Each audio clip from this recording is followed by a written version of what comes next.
Recently, I took subscriber submissions for me to analyze their running form. Now, there's already been a part 1 to this. This is part 2.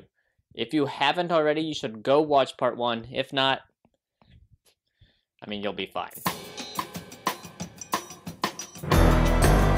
Alright, the first submission comes from the O'Keefe family, and I love this submission because it's the most accurate when it comes to people running at the pace they're actually going to run when they go and do a long run. Overall, this form is really solid. The arm swing is moderate, the footfall is even, the smoothness is comparable with that of Heidi Klum's skin. My one little critique would be is that there's a bit of head bobbing going side to side, and that's something that becomes more pronounced as she picks up from just her general pace up to a sprint.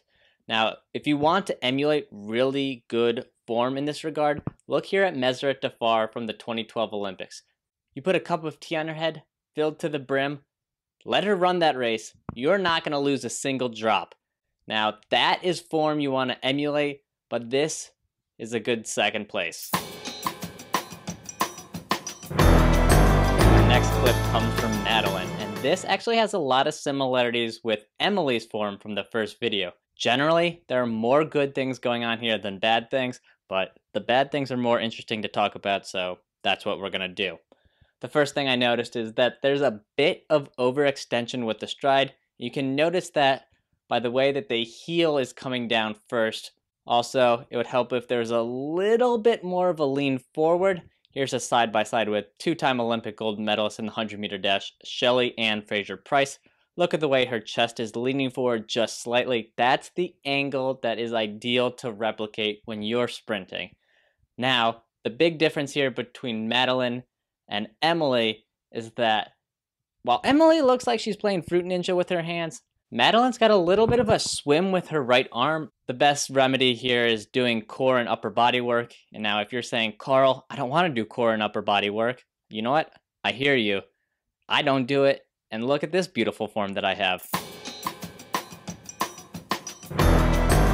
Our final submission comes from Megan. And overall, this is pretty decent running form. The one major thing that I would note is that there's a lot of heel striking going on. You can see that with the way the heel comes down first on virtually every stride. One way to rectify that is just leaning forward a little bit more. But I think just naturally, I think that is something that will be corrected a little bit more in time with just endurance and strength. Now, I do want to provide an example of what really good running form looks like. And here we go with the GOAT herself, Sheila Reid. Look at how Sheila Reid is leaning forward nicely. The foot is going to land flat. Her arms and posture are relaxed. She's in complete control. Key here is that by the time Sheila Reid's front foot finally hits the track, the rest of her body will have had time to catch up. So her center of gravity will essentially be over that lead foot. That's what I'm talking about when I'm talking about perfect turnover. Now this here is just a clinical example of what good form looks like, and is another testament to just the general greatness of Sheila Reid.